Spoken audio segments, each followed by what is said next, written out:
in Chicago, has issued a severe thunderstorm warning for southeastern Cook County in northeast Illinois, northeastern Grenville County in northeast Illinois, extreme northeastern Kankakee County in northeast Illinois, Will County in northeast Illinois, west central Lake County in northwest Indiana until 2 o'clock p.m.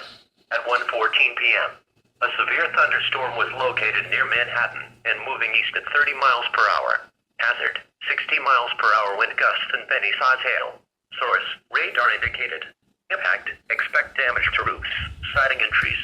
Locations impacted include New Lenox, Mokina, Frankfurt, Tinley Park, Peatone, Madison, University Park, Olympia Fields, Park Forest, Flossmoor, Chicago Heights, Tager, Glenwood, St. John, Linwood, Munster, Lansing, Manhattan, Mooney and Richmond Park.